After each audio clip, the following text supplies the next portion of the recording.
Good morning. Welcome all. My name is Paul Grogan. I am the president of the Boston Foundation. It's my pleasure to welcome all of you here to this session on mapping school choice in Massachusetts, data and findings 2003. I think we're going to have a very interesting and provocative morning.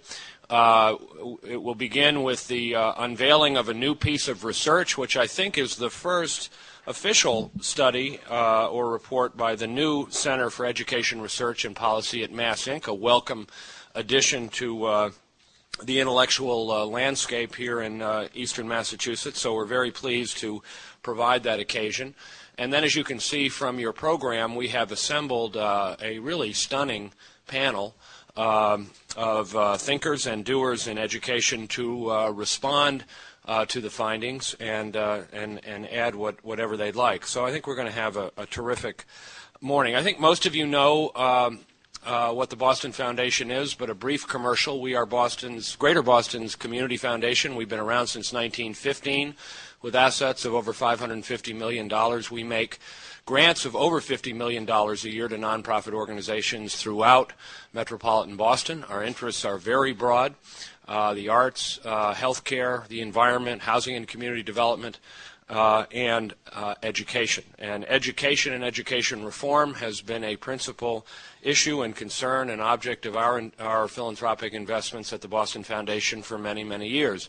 I think it is fair to say that the Boston Foundation has been integral to the whole architecture of private involvement and philanthropic investment in the Boston public schools. We are the home for the Boston Plan for Excellence ourselves, and for many, many decades we have been at work trying to improve educational opportunities and improve the school system here in Boston.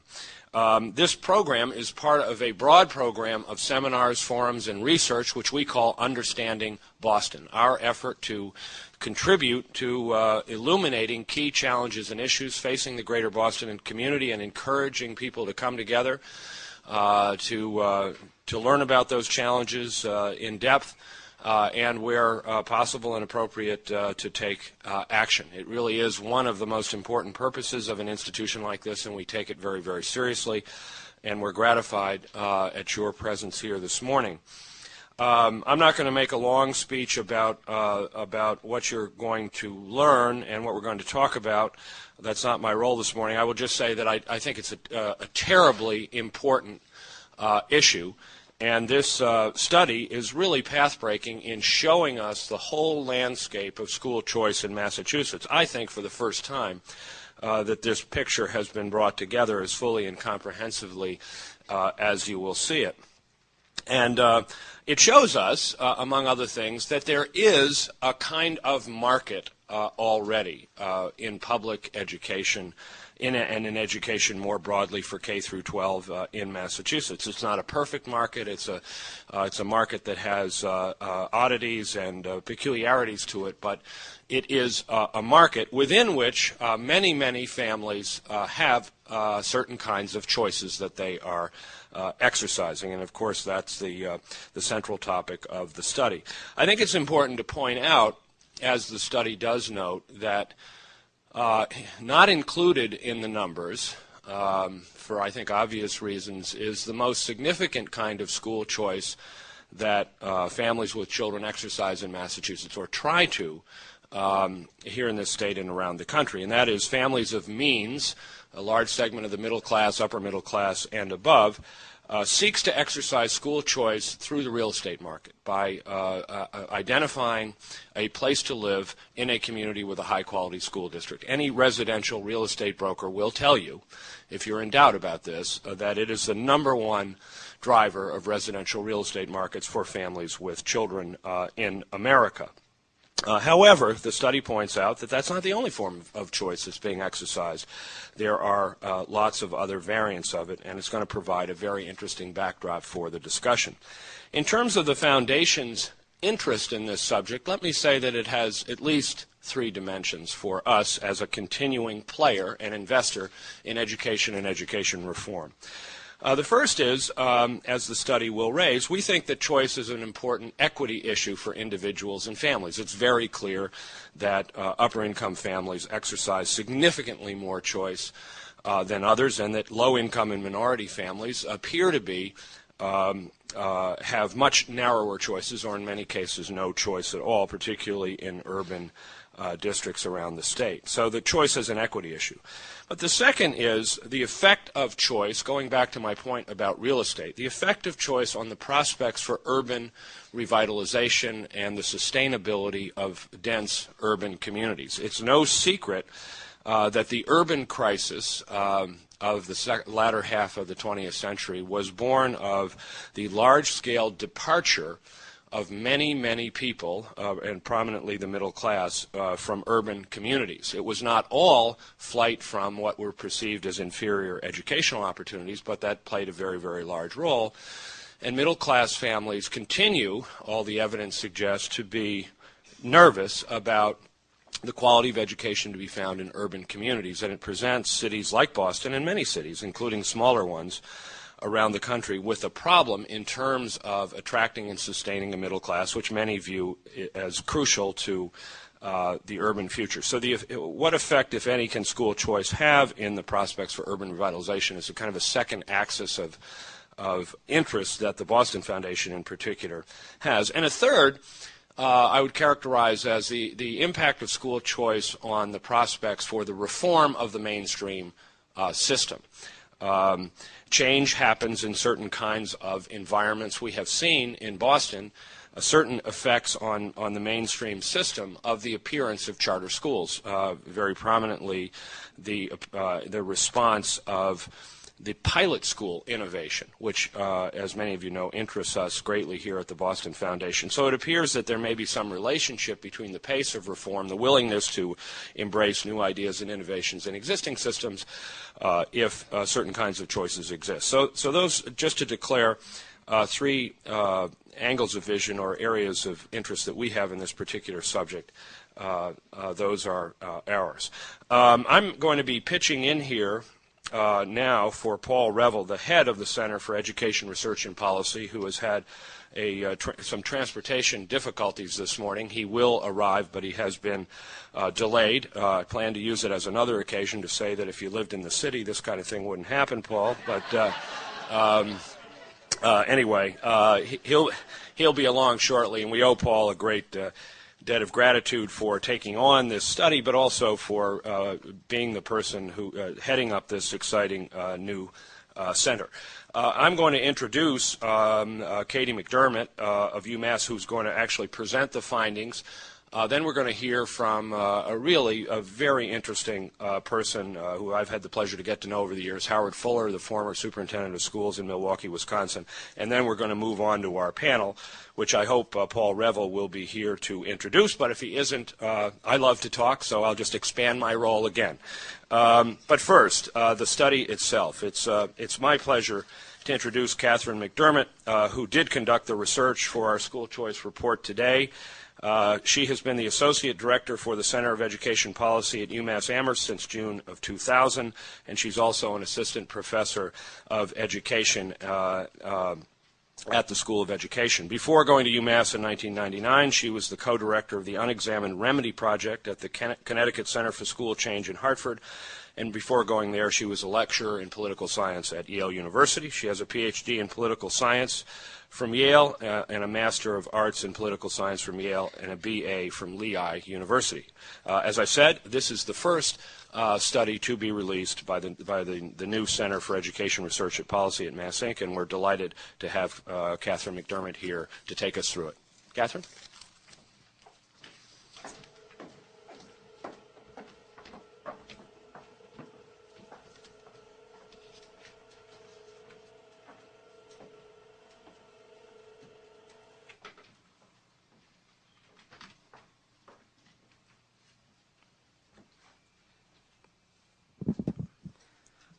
Good morning.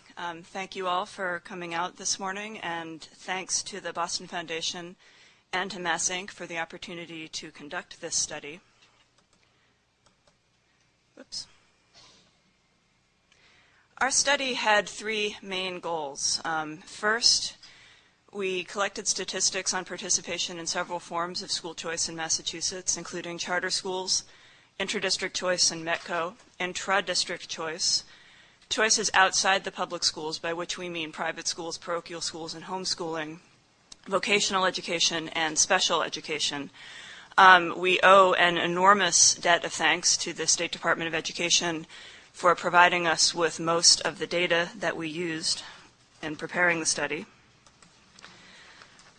Our intent is to provide policymakers with baseline evidence to inform debates on choice, and also to lay the groundwork for further investigation of school choice. Our general findings are in the policy brief that you received at your seat today. As Paul said, we found that school choice is a reality for many families in Massachusetts, but the choice is unevenly distributed, that low-income students and students in certain minority groups have fewer opportunities to exercise choice than their peers. Unmet demand for choice in the system is quite widespread. The financial impact of school choice on public school districts is substantial and is also unevenly distributed. Intra-district choice is widespread, we know that, but it's also quite difficult to track at the state level because it's not an issue on which the state compiles data at the state level. One thing we do know is that the mandates under the federal law, the No Child Left Behind Act, will be pretty challenging to meet. In many cities, there are more students who currently have a right to transfer out of a school in need of improvement than there are spaces in schools that aren't in improvement status for them to transfer into. And it's not clear from the U.S. Department of Education exactly how they're going to ask districts to deal with that. The vocational education system and special education systems in Massachusetts are fairly well developed and comprehensive. In the area of private schooling, we found that in the Boston region, private schools disproportionately serve white students.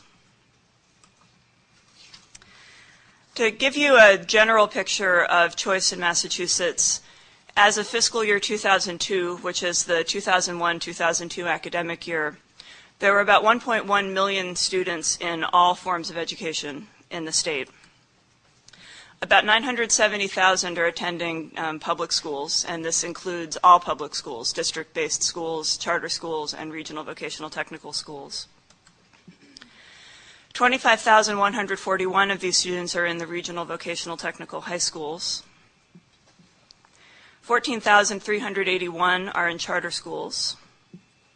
8,318 are participating in interdistrict school choice other than the METCO program. This is the school choice program that was included in the Education Reform Act of 1993. METCO itself enrolls an additional 3,313 students. Turning to the private sector, there are about 133,000 students in private and parochial schools. Of them, about 83,000 are in Catholic schools, so the Catholic sector is by far the largest in private education. 6,327 are students attending private special education schools because their special needs couldn't be met in their home districts. These students are having their tuition paid by their sending school district. And somewhere between 2,300 and 20,000 students are being homeschooled. Let me explain this range. My guess as a researcher is that it's closer to the high end of this range. The 2,300 is based on a survey we conducted of school superintendents in the Boston area, asking them how many students they knew of in their districts who were being homeschooled, and we then extrapolated that number out to the state as a whole. We're pretty sure this is a lowball estimate. A lot of families don't do the paperwork that they're required to do to homeschool. The 20,000 comes from the Family Resource Center, which is a homeschooling advocacy group based in Salem. It sounded high when we first got it, but there is a federal report from the U.S. Office of Educational Research and Improvement that estimates between 1% and 2% of students nationwide are being homeschooled. And if you look at the 1.1 million number, the 20,000 estimate starts to seem a little bit more plausible for the state. So this is an area where we would love to conduct more research because it's just a really fascinating question. When we talk about the Boston region in the study, we're referring to all public school districts inside or touching Route 128, all regional vocational technical schools that enroll students from these districts, and all charter schools that enroll students from these districts. I'll move now to our findings on charter schools. There are two kinds of charter schools in the state. Both have 5-year charters approved by the State Board of Education. Commonwealth charter schools operate independently of any school committee or local school district. Horace Mann charter schools, in addition to the state board approval, also must be approved by their local school committee and their local teachers union president. I'm going to put up a map that shows you where charter school students come from. And on the map, the darkest blue and green shading are the communities that have the largest number of students for whom they're paying charter school tuition. The white dots show you the location of charter schools. And I don't know if you can read in the back the arrows pointing to the cities. Boston, obviously, then Worcester, Springfield, Lawrence, and Fall River. And there are two patterns here that are worth noting. One is that the cities are sending lots of students to charter schools.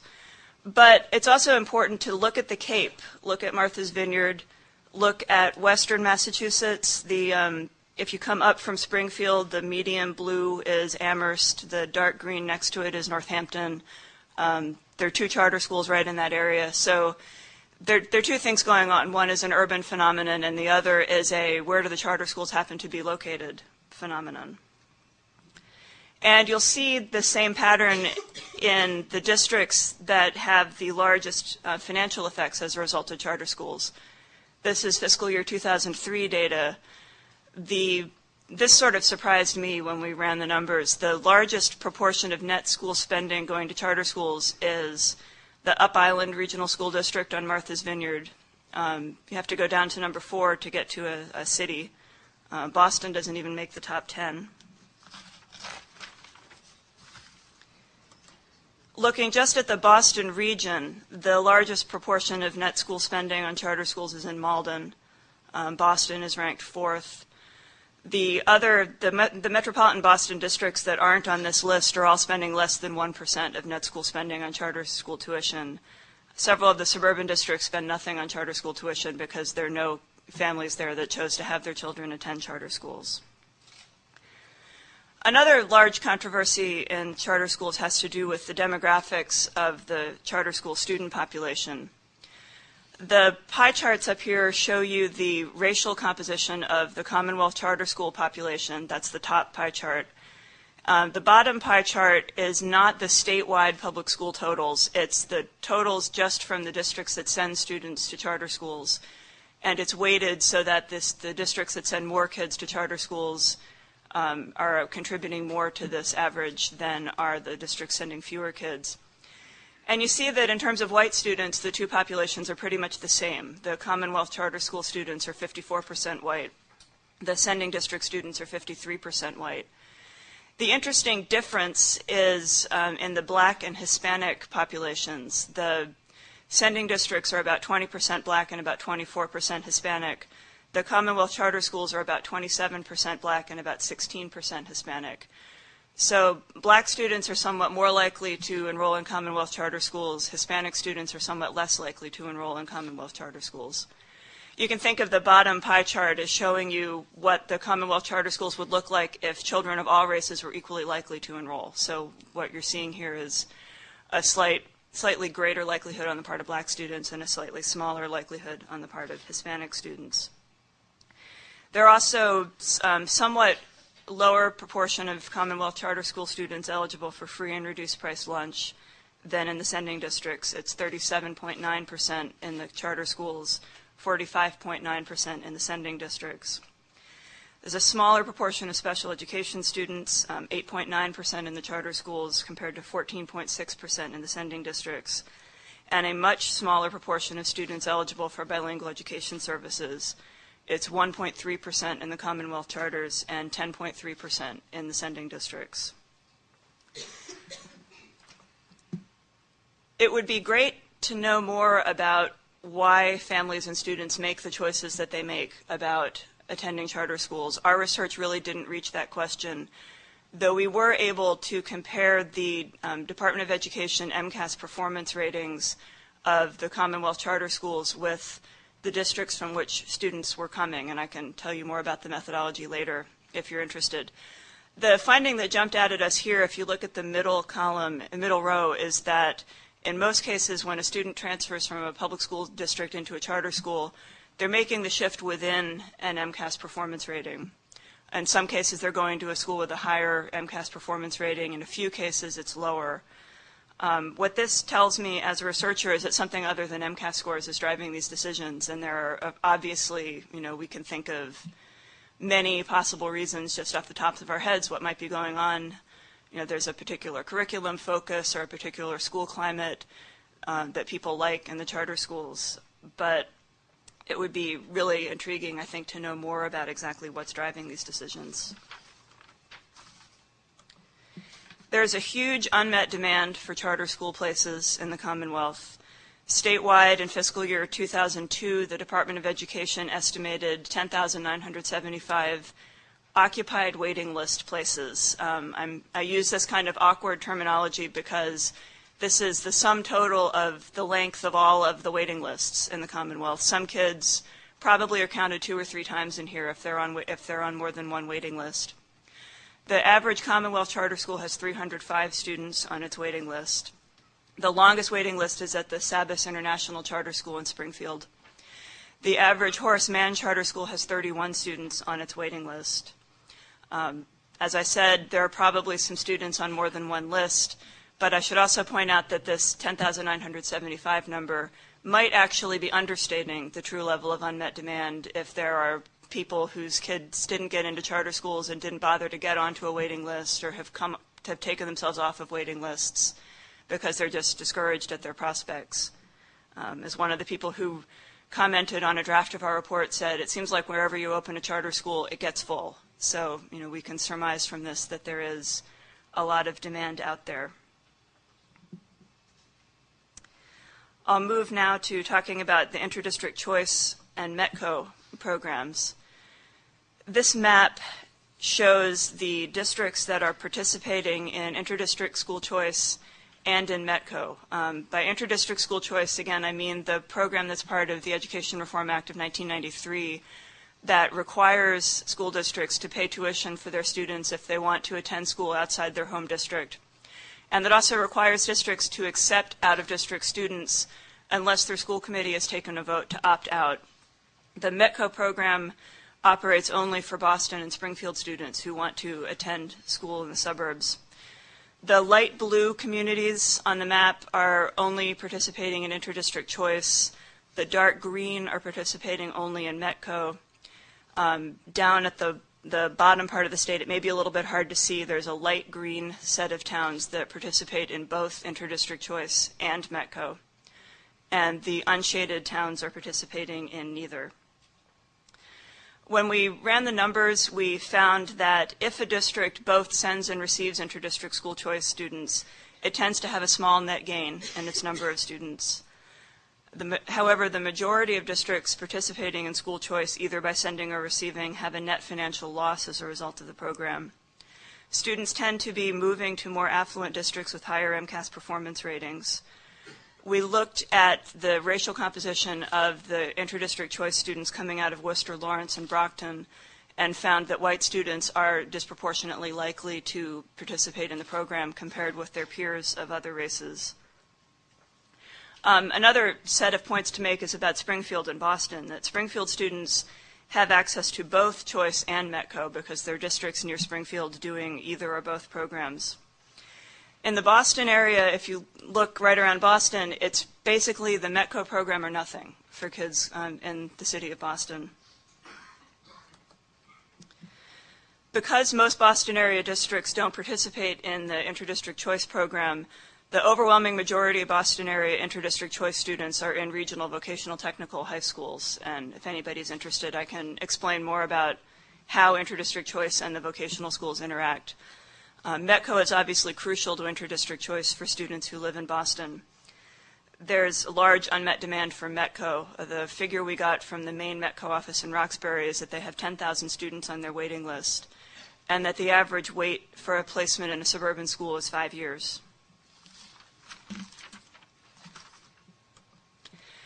Looking just at the interdistrict choice population statewide, not counting METCO students, It's nearly 90% white, about 4% black, and then less than 1% of the other racial groups. This is many more white students than are in the statewide population, but this isn't surprising given that interdistrict choice isn't really functioning in the Boston area, so there aren't a lot of students of color participating in the program.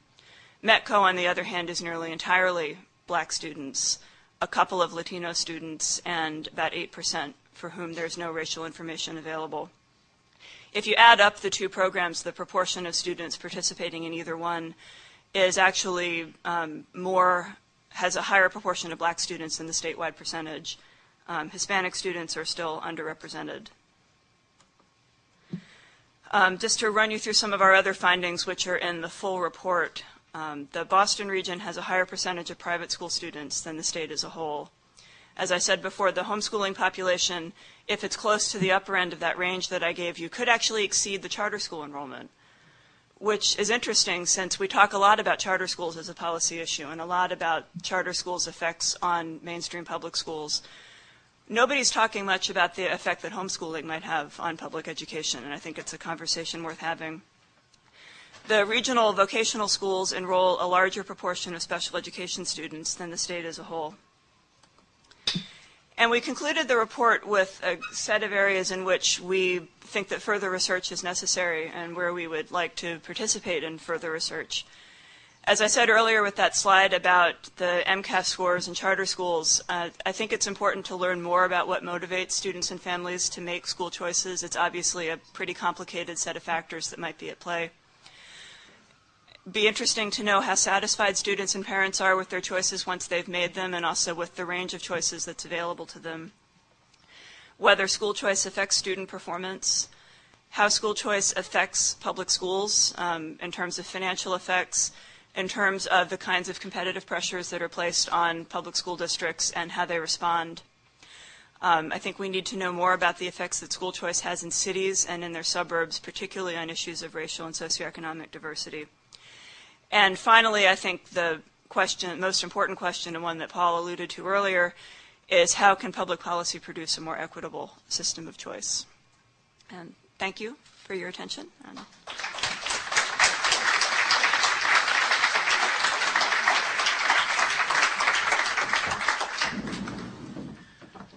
Thank you, Catherine. I think we have a few minutes for what I would call clarifying questions. We don't want to get into the opinion and commentary side of things yet, because there's plenty of that coming. But does anyone have a question that seeks clarification about some aspect of what has been presented? Steve.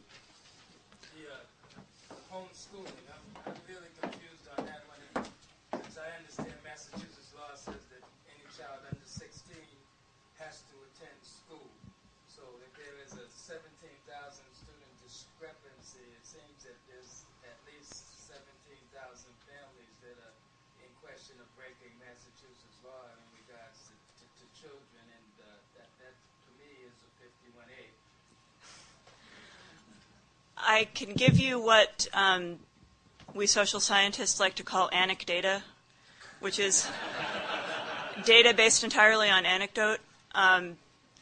Apparently, nationwide, a lot of families who homeschool their kids never file the paperwork that they're required to file, and it's not something that that school districts put a lot of energy into chasing down. I'm not sure why that's the case, and because we don't know what the real number is in Massachusetts, I wouldn't want to speculate about how many families might be in violation of the mandatory attendance law. But I know from speaking with students of mine who are school administrators that it's not something that they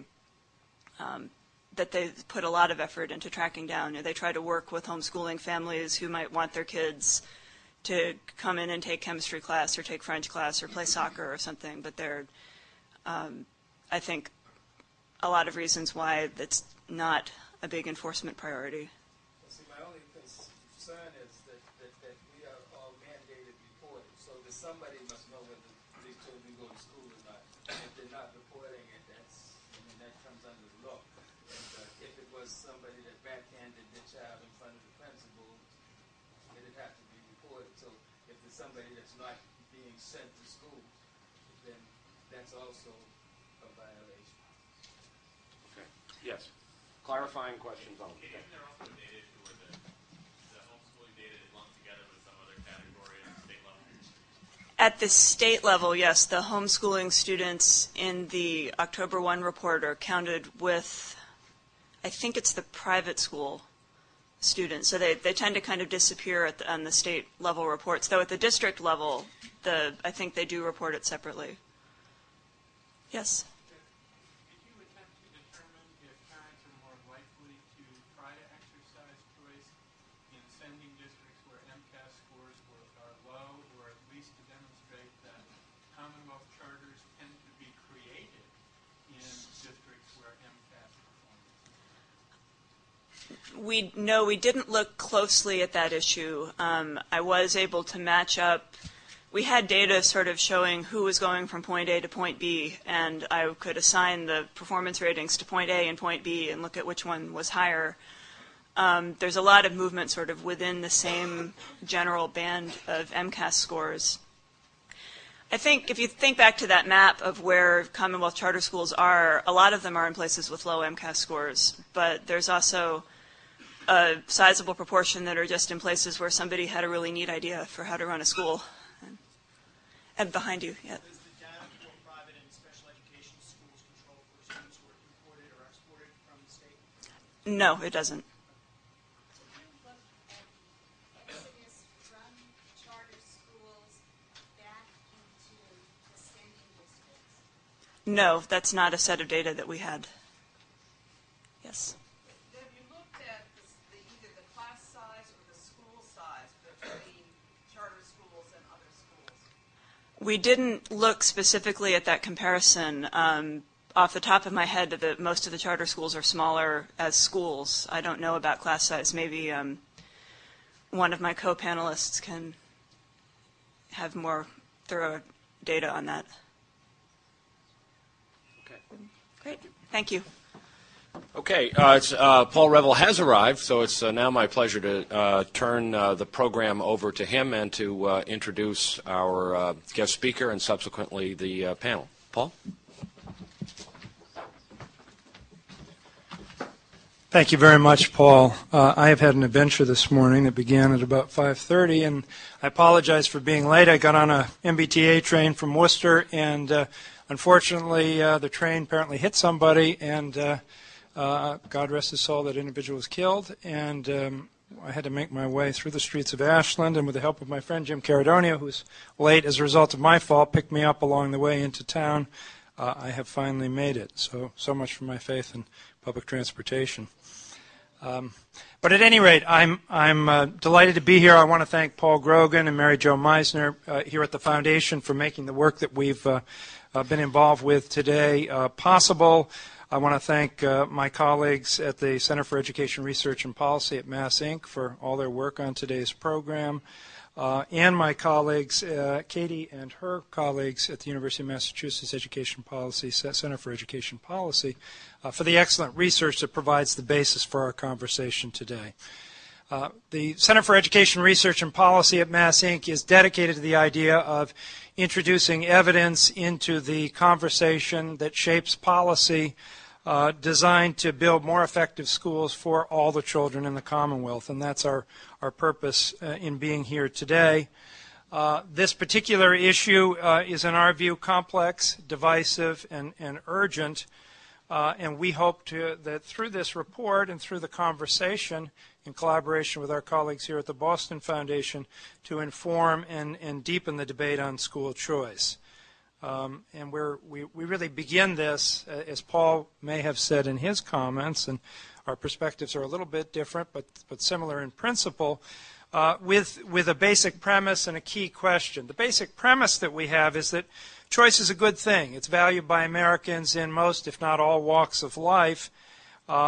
It's part of the way we seek to control our own destiny, and to the extent possible, we ought to use our instruments of public policy to maximize choice in the public sphere, just as we have it in the private sphere. The key question that we really have that we're addressing in a variety of ways, especially the panel today, is Can our current very uneven and arguably inequitable system of distributing school choice be improved and expanded without at the same time doing harm to the mainstream schools that are likely for the foreseeable future to serve the vast majority of our children, especially our poor children? So that's a question that I'm, at least as moderator, going to repeatedly bring us back to. You've heard Katie's report, and that was a good thing for me to miss if I had to miss something, since I've been very involved with it from the beginning. But I'm delighted to introduce our keynote speaker, and the gentleman who's going to give us a national perspective on this. We're going to have Howard Fuller speak to us, and then I'm going to introduce the other three members of the panel who will comment on the report and other issues and concerns that they have about school choice. But I'm delighted to have an opportunity to introduce Howard. He and I were friends and colleagues in the Pew Forum for a number of years. He is a distinguished professor of education and a founder and director of the Institute for the Transformation of Learning at Marquette University in Milwaukee, Wisconsin. Immediately before his appointment at Marquette, Dr. Fuller served as superintendent of Milwaukee schools from June of 1991 to June of 1995. His prior positions included Director of Milwaukee County Department of Health and Human Services, Dean of General Education at the Milwaukee Area Technical College, and Secretary of the Wisconsin Department of Employment Relations. Associate Director of Educational Opportunity Program at Marquette from 1979 to 83. He was also a Senior Fellow at the Annenberg Institute for School Reform at Brown from 95 to 97. Howard Fuller is one of the, if not the preeminent spokesman for school choice nationally. He's been outspoken in his views, and by virtue of the background I've just described, he brings a truly unique perspective to his views on school choice. So we're honored to have him with us today, and I'm proud to welcome Howard to the podium.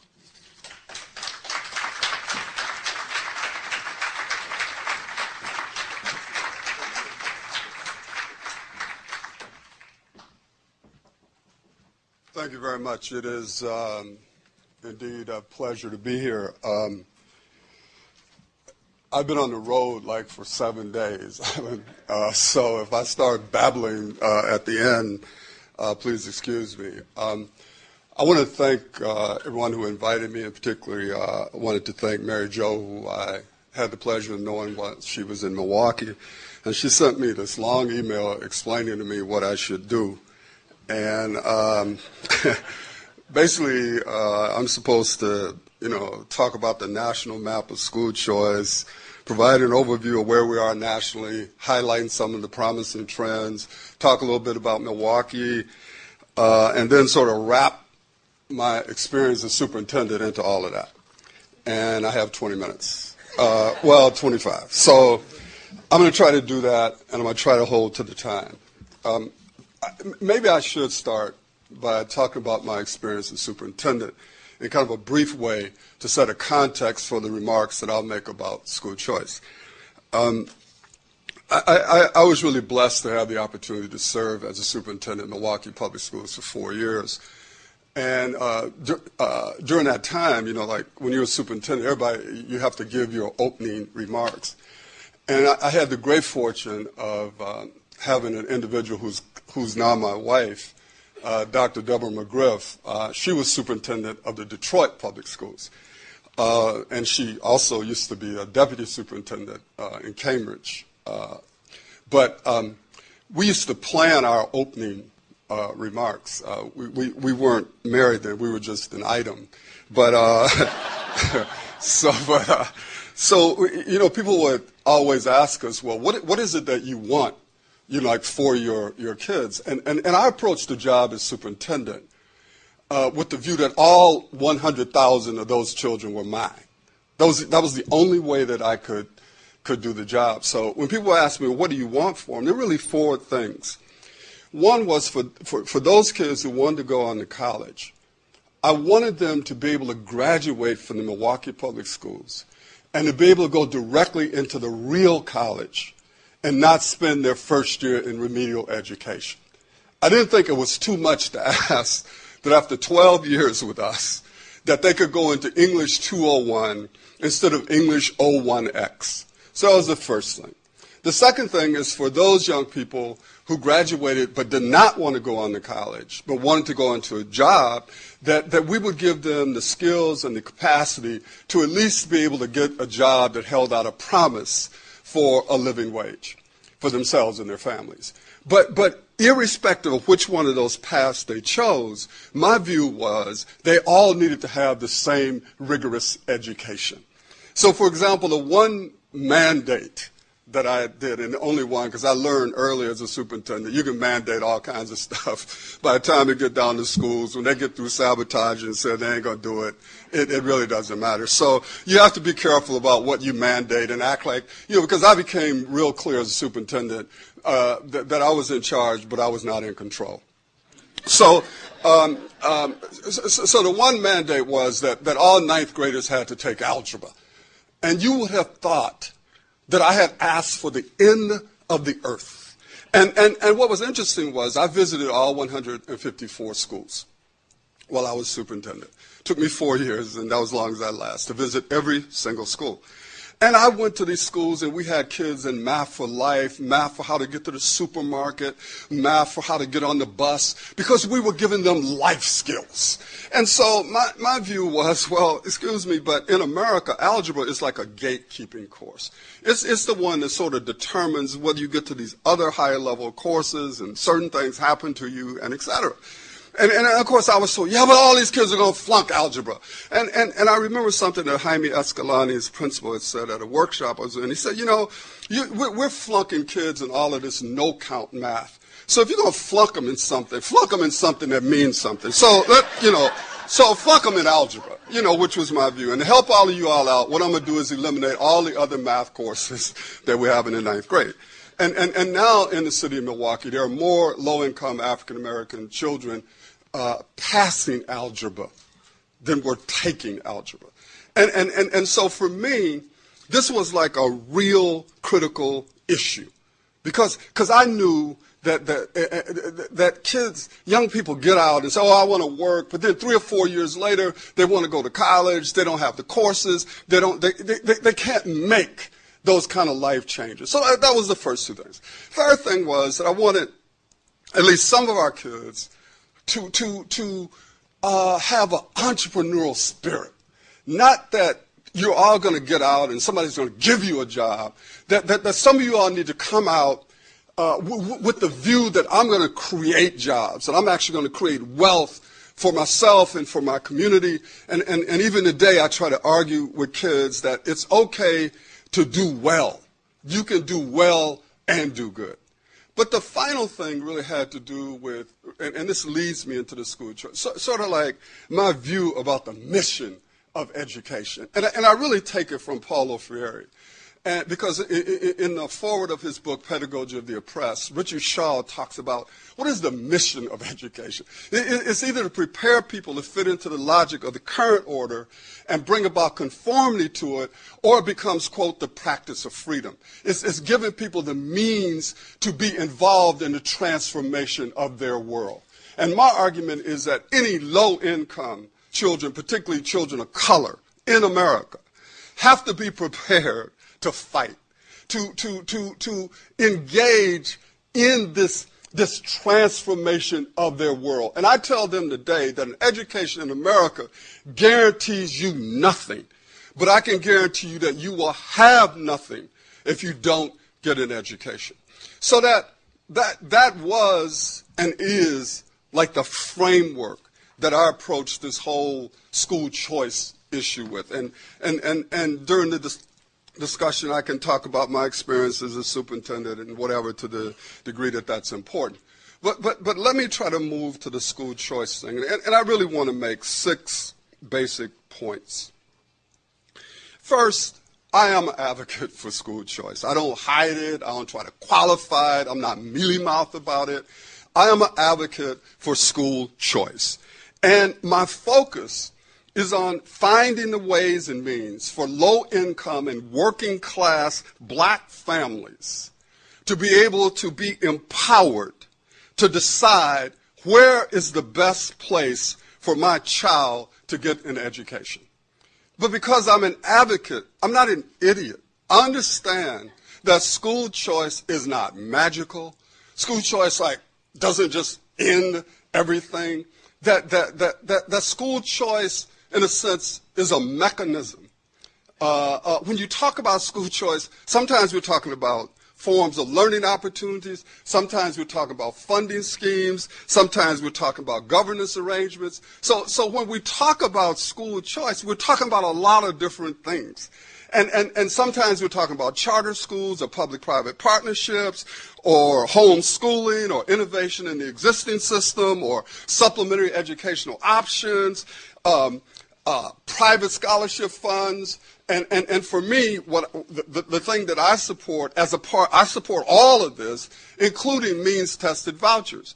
So when I talk about school choice, that's what I'm talking about. But for me, this is not ideological. I'm not I'm a free market person. I often find it intriguing how a black person who supports school choice is viewed. Because somehow this is some kind of conservative view. And what I've learned in America is that if you're black and you stand up for something that either, quote, liberals or conservatives support, depending upon where they are, you're duped if you stand for something that one of them is against. So, so if you're for school choice, you duped by the right wing. But then, of course, in America, if you stand up for something that either one of them believe in, then you're brilliant. So that if you stand for something that the liberals believe in, you're brilliant by their standards. So I've decided that what I am is brilliantly duped. That and I have to say that because it's like people come at you like we got the school choice in Milwaukee. And I have great respect for Milton Friedman, but we were not down in my basement reading Milton Friedman and say, oh my God, we need to have school choice. It really didn't happen that way.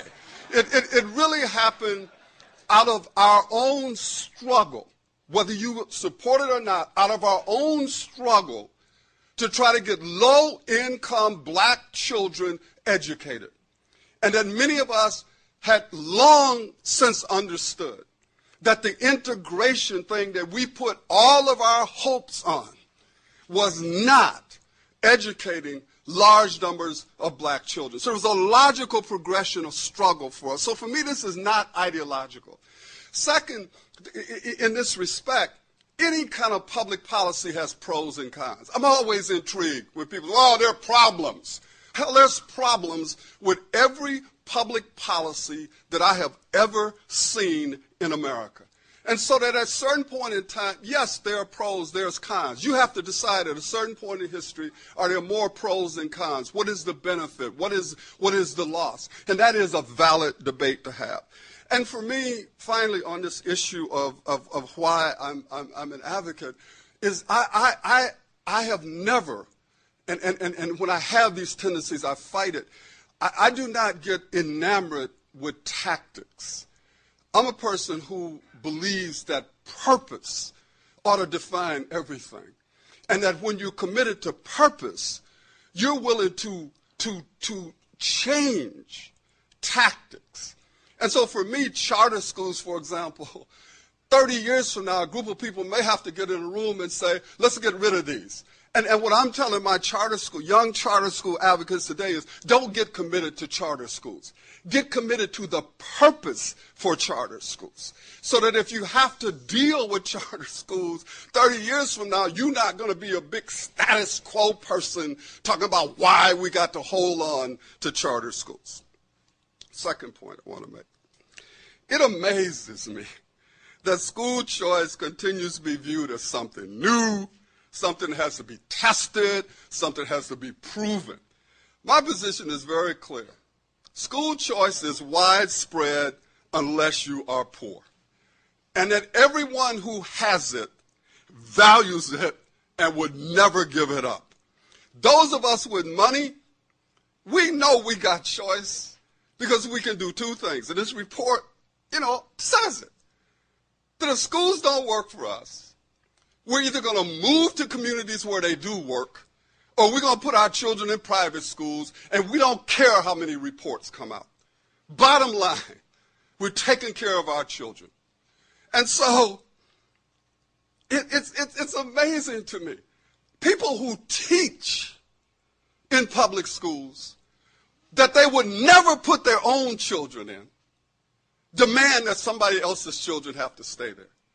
People who teach in public schools put their children in private schools, as is their right, then start talking about why people should not be able to go to private schools.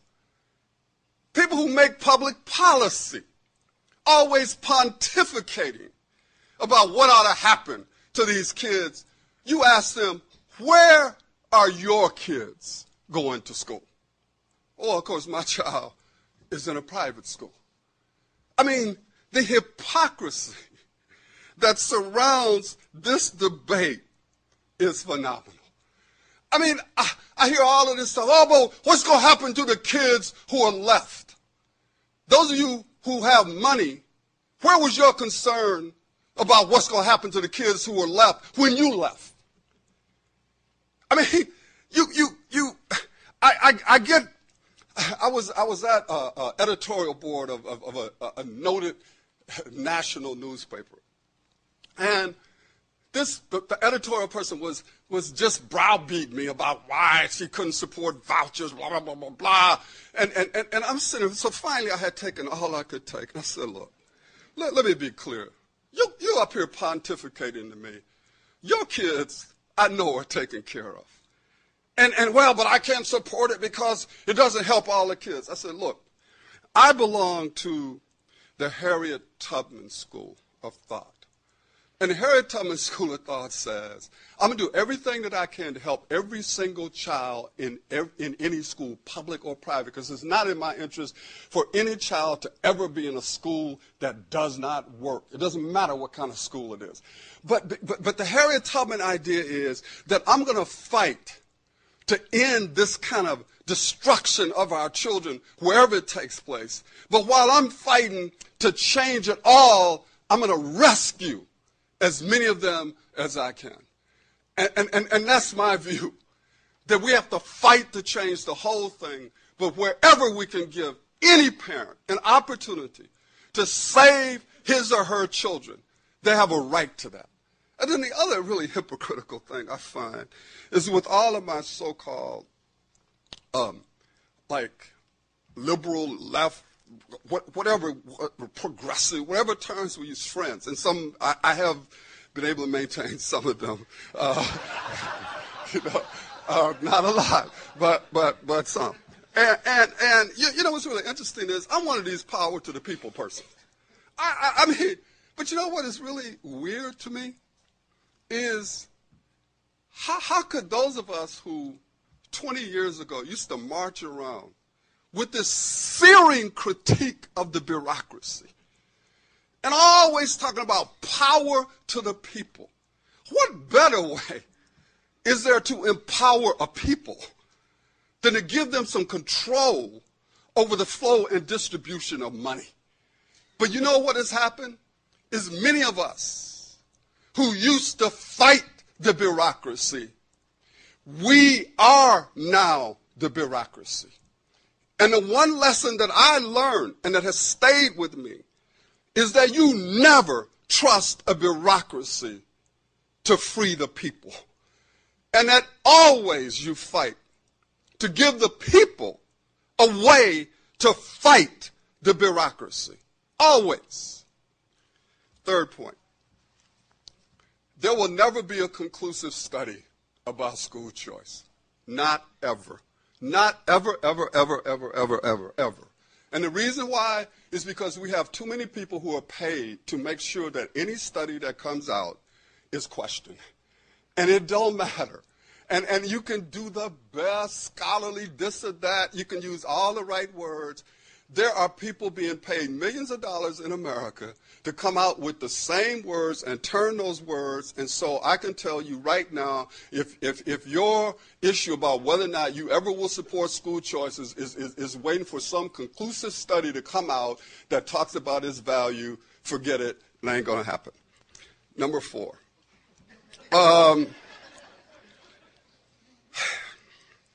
School choice that empowers poor and working class parents will always be controversial. It has to be.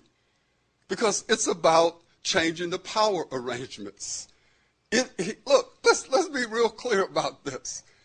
This is about who controls large amounts of money in America and who decides where that money goes, how it goes there. So anytime you start talking about changing power arrangements, it has to be controversial. And there's no way of getting around it. Someone told me, well, Howard, I would be for this, but it's just too controversial.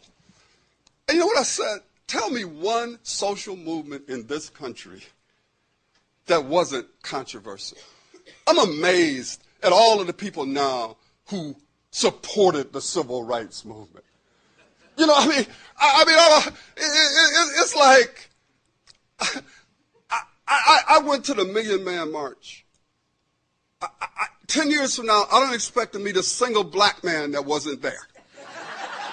You know,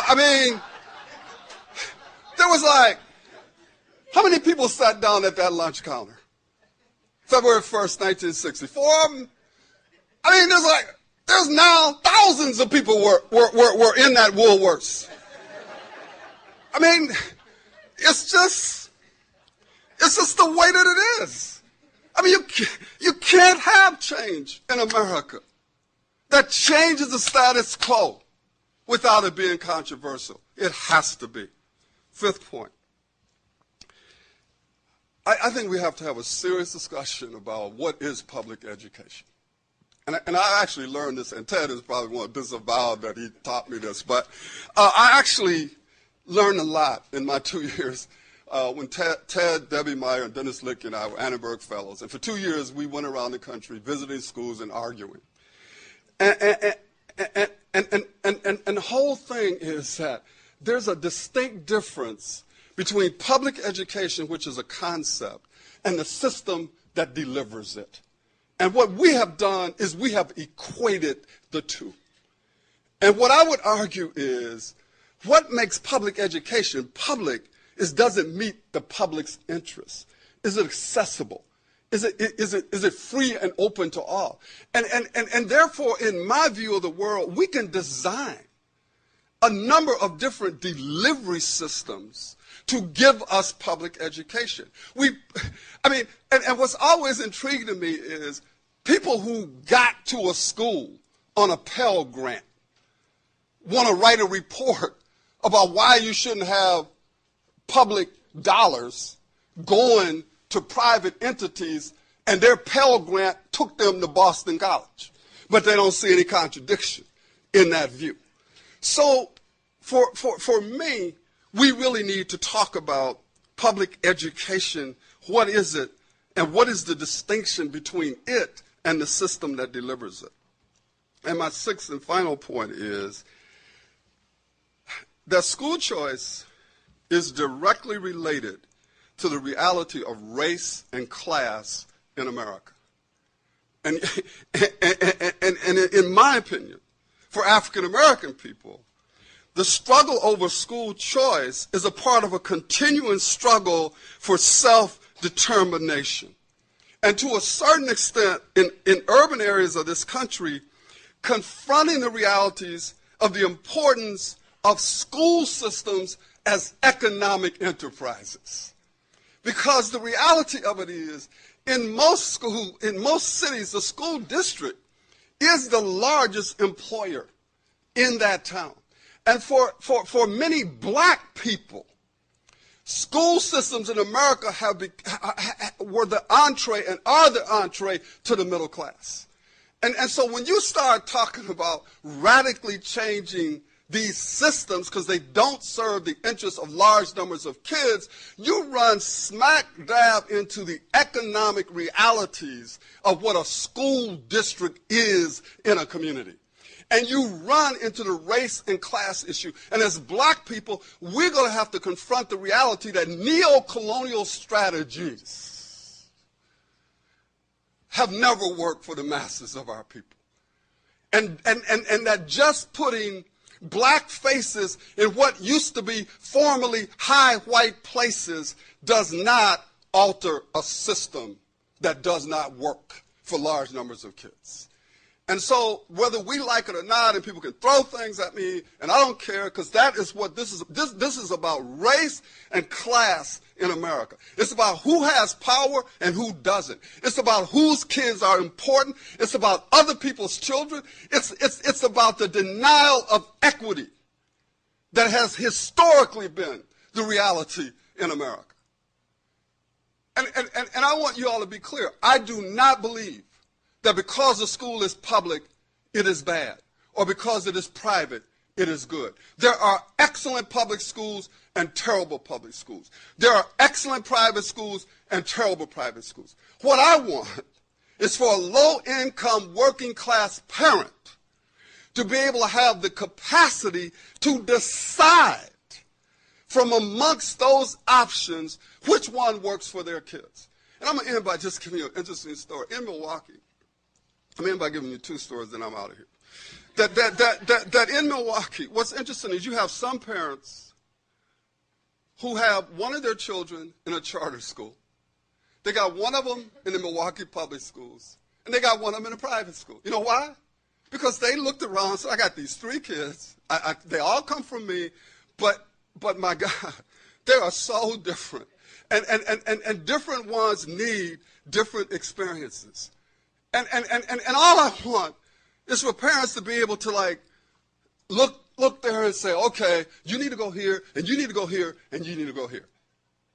That's what I want. And then the final thing is, I'm like a gadget person. And some people know, like, I'm a DJ. You know, that's what I do. And, in fact, when I was superintendent, I did a dance for 8th graders, Janice A. Roosevelt. And so these kids come running down into the gym, like, who is this old dude? Then, as they got close to me, it was like, oh, hell, that's the superintendent. So then it was like, so then, like, the question was, well, do you know anything about our music? I said, I know everything about your music. Almost all of it I can't play. And I've been looking for all the clean versions, this and that. But anyway. So there's an iPod, right? Because now when I do, I don't take CDs or vinyl anymore. I just take my iPod, plug it in, put my computer in and stuff. But you can put like 8,000 songs on here. And so any of y'all who ever been in the Mac store, when you go in the Mac store is like, it's all white, it's like, it's cool, man. It's got everything laid out. But almost in all of them, they got like a round table with bean bags. And whenever you go in there, those bean bags, almost always there's some little kids sitting on those bean bags on those computers. And you know what I keep saying to myself? If we think that these little kids are going to sit in rows and sit and listen to us talk for an hour in a classroom as a way that they're going to gain learning, we don't understand what's happening.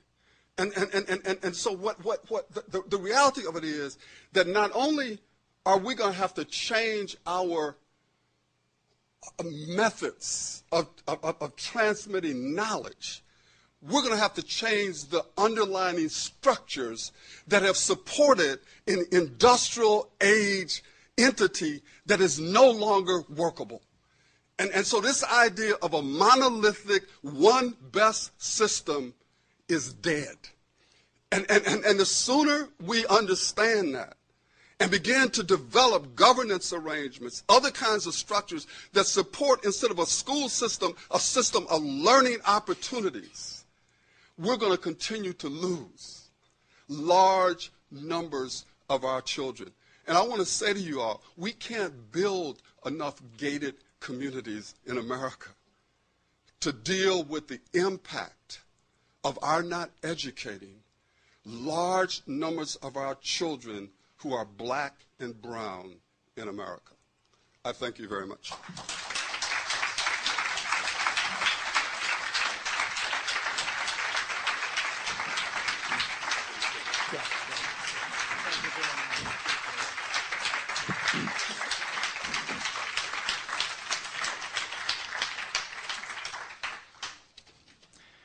Thank you very much, Howard. Never mind brilliantly duped. We so much appreciate the passion and insight you've brought to this subject. We're now going to go to a panel. We have a distinguished panel of people to react to the two sets of comments that you've just heard and to have a conversation as we move on about the premises that we raised at the beginning and the key question that we raised at the beginning. Let me briefly introduce the panel, and then I'll invite them in the order in which I've introduced them to take a few minutes each to be respondents to what we've heard, and then we will go into a conversation from that point. And at the conclusion of our program, we'll have an opportunity for you to raise questions, and there are microphones in the room that you could step up to. Jim Pizer is with us. Jim is the chair of the Massachusetts Board of Education and education advisor to Governor Mitt Romney. He's also chair of the Education Management Audit Council. He's the former head of the Pioneer Institute, and in that role, a strong spokesperson in Massachusetts for school choice. He has also been Undersecretary of Education and Special Assistant to Governor Weld for charter schools, in addition to a number of other responsibilities he's held. Ted Sizer is well known as one of America's most renowned educators and school reformers. I'm proud to say he's a colleague of mine at the Harvard Graduate School of Education and a former dean of that school. He has been, among many other roles he's played in many universities. He's been chair of the Department of Education at Brown and head of the Annenberg Institute there. For 9 years, he was headmaster of Phillips Andover Academy. He has numerous publications and numerous awards. Most recently, and most germane to today's topic, he's been a trustee, one of the founders, and a co-principal of the Francis Parker Charter Essential School. And finally, Jim Caradonio, my friend and driver from Worcester today. Jim is one of the leading school reform superintendents in the state of Massachusetts. He is the superintendent of the Worcester Public Schools, the state's second largest district. He served in that district since 1993, beginning as deputy superintendent and 5 years ago becoming superintendent. He was also a deputy superintendent in Rhode Island and has spent the bulk of his career in the Boston Public Schools, where he's been a counselor, a principal, and a system administrator. So those are our three panelists. They'll have an opportunity to respond to what we've heard, and then we'll open it up for some conversation. Jim, I'd like to recognize you first. Jim Pizer. Can you all hear me? Is this on or not? Okay. Well, there's a lot to respond to. How much time do I have? 7 minutes. 7 minutes. Okay. I guess a couple things. I'd be remiss, I think, if I didn't say that although I've heard Howard speak many times, I'm never failed to be moved and energized by his comments. I mean, literally, I think 10 years ago when I kind of got into the education reform business, in the first month or two on the job at Pioneer Institute, I went to a conference here in Boston, and Howard was there, and he gave a speech much like the one he gave today. I don't want to say you're completely repeating yourself, Howard, but there were some familiar themes that were said, and I went out. I left the conference and called the organizer, and they had been taping the conference, and I ordered the tape of Howard's remarks. And that has been, for me, really a touchstone of my entire career, such as it is in the education business. And just hearing his words again affirms that I think the career choice I made about 10 years ago was the right one. So thank you, Howard, for being here. I want to comment about two things that Howard said, and not to take issue with them at all, but maybe to expand a little bit on them. One was the definition of public education. I think he's exactly right that we confuse the institutions of public education with public education itself, and that is fundamentally mistaken, and that access is the central definition, or the essential definition of public education. But I do think there is another component to it, which is accountability. And in some ways, when I first started thinking about this whole issue, I was very skeptical and indeed somewhat antagonistic to the notion of accountability, in part because I felt that the mechanisms of accountability were focused entirely on compliance, on making sure you follow this and that rule, making sure you fill out this and that form in the right time and put them in the right place and are there when the auditors come in, which seemed to me to be pointless.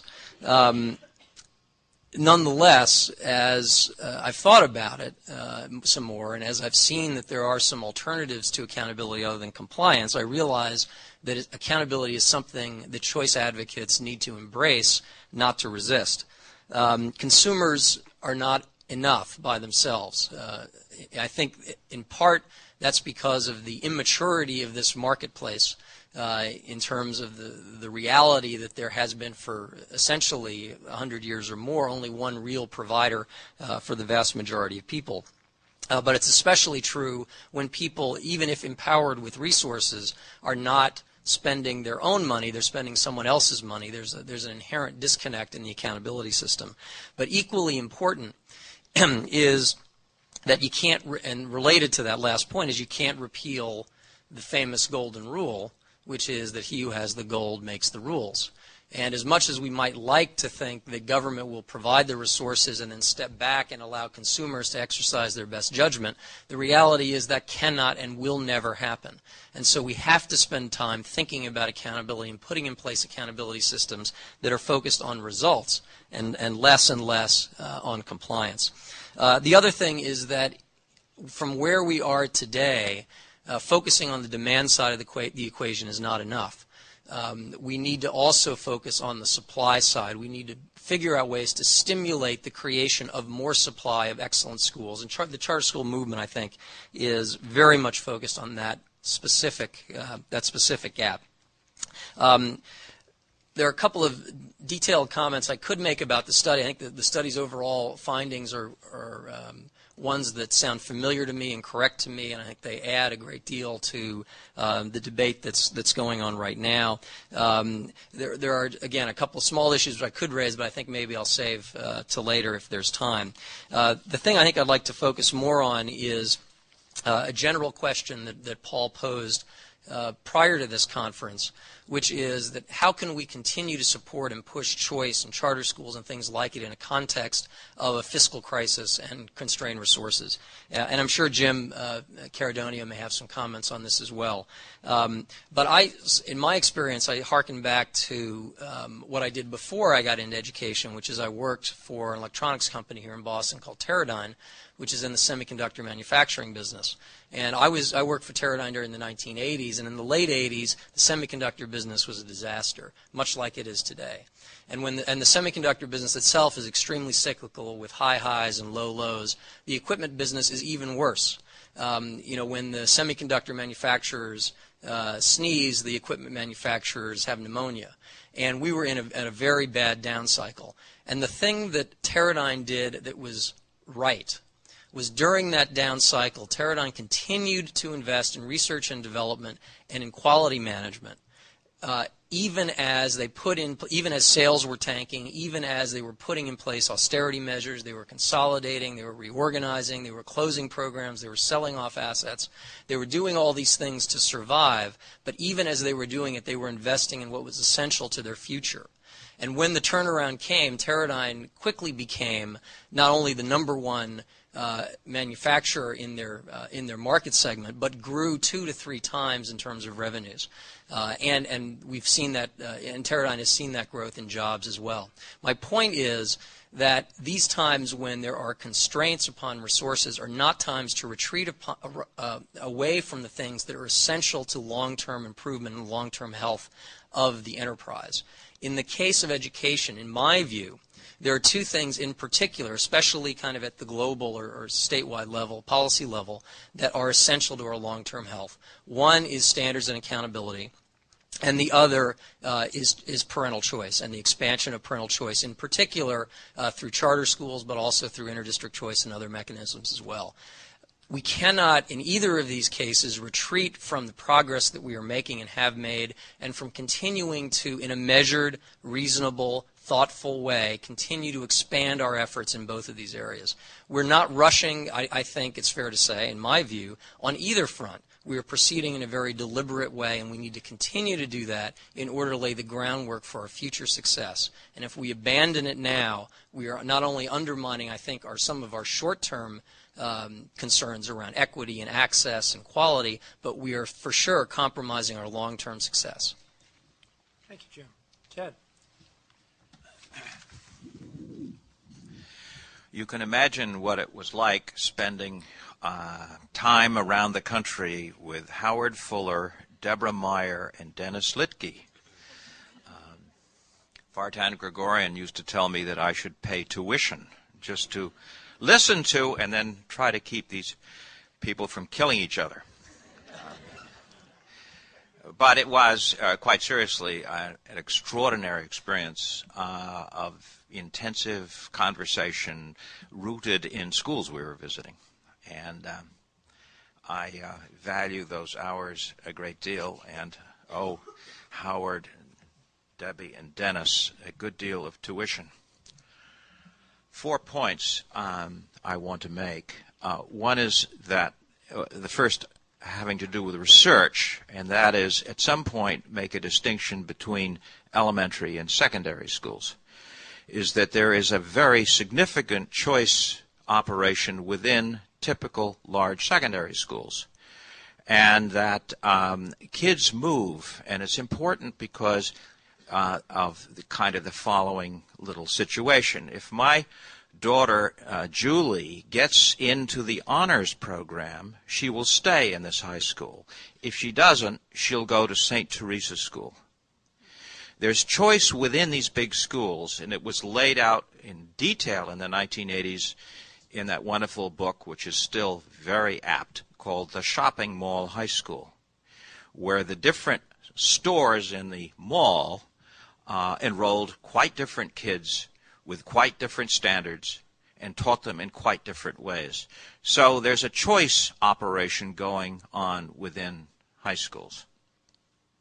It's worthy of resuscitation as a public policy issue, the way that Arthur Powell and his colleagues, Dave Cohen, made in the 1980s. Point number 2, having to do with the patterns of charter schools. Francis Parker Charter Essential School, with which I am associated, is on Devons, which is a non-town town. It used to be Fort Devens. It now has people on it who think they belong to a community, but of course they have right now no power over where their kids go to school, nor do they have representation in the political process in selecting the school committee. But more importantly in this context is the experience in the case of Parker and in our cousin just opened down the street, North Central Charter Essential School in Fitchburg. Peter Garbus, its founding principal, is here today, is that our kids come from over 40 towns and cities. It's a traffic pattern which is quite different than you find in urban areas. We're exurban. And so the problems, opportunities, patterns need an independent policy analysis, independent of urban and easily accessible schools of choice. Third point, and that represents, I might say, an opportunity. Why aren't more poor kids, kids of color in our region, getting into the lottery for Parker and North Central and all the other schools? Answer is they don't have advocates. To know how to work the charter school system, to know what the lottery is, to be in the habit of getting deadlines straight so that you are in the lottery, is a middle-class thing. And what people who are not familiar with or in the habit of working the system need are advocates. There's enormous demand for street-level advocacy on behalf of poor kids for all kinds of reasons. But certainly if you're going to have a choice system, there are families, let's say non-English-speaking families, who arrived 6 months ago from the Dominican Republic. They need allies who know the system well and who put muscle behind it. An enormous and interesting issue for the philanthropic sector to consider, so that charter schools, which properly governed by law, picked by lottery, have a fair group of families involved that normally would not know how to work the system. Final point, which is really an issue, and that is the limits, and again I'm talking about high schools particularly here, the limits of choice, because most high schools, whether they're district high schools or charter schools, are remarkably alike. They open in September and they stop in early June. They grade the kids by age. That's the most important sorting device. They have a curriculum which would make Charles Eliot of the Committee of 10 in 1893 happy. And they are assessed by individual trial. Now, all these points are worthy points, but they're only one set of ideas for the organization of a secondary school. In my experience in research, it's exceedingly wasteful. Now, high schools aren't, in an active, substantive sense, aren't open for kids even the majority of the possible days in the year. But even more, the basic ideas which drive the design and operation of the high school haven't changed much in 100 years. And there has to be some incentive to do something quite different, and that incentive cannot be held against a set of standards, well-intentioned though they be, which tacitly assume the old way of age grading, of dividing up the curriculum, and of assessing on the basis of individual trial. We need to be far more imaginative and risk-taking in the charter school and district school side. There is more evidence of this in the elementary level than the high school level. But I think those of us who believe in choice must insist that there be choice beyond Tweedledum and Tweedledee. Okay, thank you, Ted. Jim Caradonio.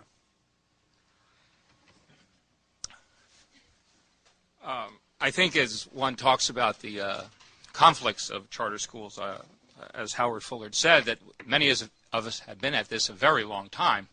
The names keep changing along with the policies. But for example, in the city of Worcester for 12 years, we've had a voluntary desegregation plan, which Gary Orfield said is probably one of the best he's ever seen. And it was all based on choice for parents, for all parents. And now we are engaged, to piggyback on what Ted Sizer says, in a Carnegie grant to restructure our high schools. And we are now breaking our comprehensive high schools down into 14 small learning communities, each having different themes, and very much working closely with parents to make sure that they have the advocacy to understand and help shape, not only understand. But on the issue of choice, I guess it all depends on where you sit is where you stand, and where you stand sometimes is where you sit. And that as a superintendent who's trying to deal with education reform, and I'll have a very Massachusetts flavor in my comments, and also now the federal government AYP, which means adequate yearly progress. I don't tell you what we really call it. And so there's a law of thermodynamics here with all these wonderful ideas, that for every positive reaction in a system, there's also an equally strong and positive reaction. And I'm glad that we're able to talk about some of those things today. I believe right now that all these positive actions, the reaction is hurting our efforts in a second largest city in the Commonwealth of Massachusetts. It's hurting our efforts to actually change the status quo.